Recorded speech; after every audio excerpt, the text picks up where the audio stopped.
যারা লক্ষ্মীর ভান্ডার পেতেন তাদের প্রত্যেককে ৩,০০০ টাকা দিতে হবে, দাবি তৃণমূল বিধায়ক কুণাল ঘোষের।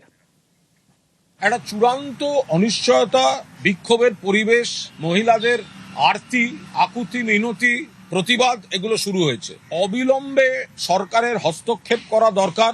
ভোটের আগে তারা যে প্রতিশ্রুতি দিয়েছিলেন, অর্থাৎ লক্ষ্মীর ভান্ডার যারা পাবেন তারা সবাই অন্নপূর্ণার ৩,০০০ টাকা করে পাবেন, তো সে কথাটা তো রাখতে হবে। এখন ভোটের পর যদি বলেন যে এই শর্ত, এরা পাবে এরা পাবে না, ১-১.৫ কোটি বাদ দিয়ে দেওয়ার কথা চলছে, এর টাকা ঢুকছে ওর টাকা ঢুকছে না, শুধু ভোটার হিসেবে মহিলাদের ট্রিট করলেন। মমতা ব্যানার্জি কিন্তু শুধু ভোটার হিসেবে ট্রিট করেননি, মহিলাদের অধিকারের হিসাবে নিজেদের আর্থিক স্বয়ংবরতা বাড়ানোর জন্য এই টাকাটা যারা লক্ষ্মীর ভান্ডার পেতেন তাদের প্রত্যেককে ৩,০০০ টাকা করে দেওয়ার কথা রাখতে হবে।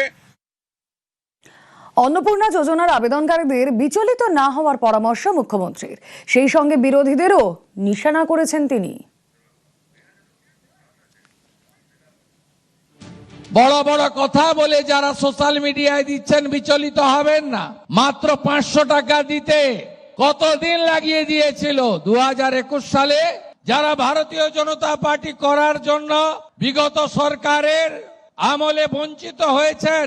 এই সরকার তাদেরকে অগ্রাধিকার দেবে, যারা আর্থিকভাবে দুর্বল তাদের অগ্রাধিকার দেবে।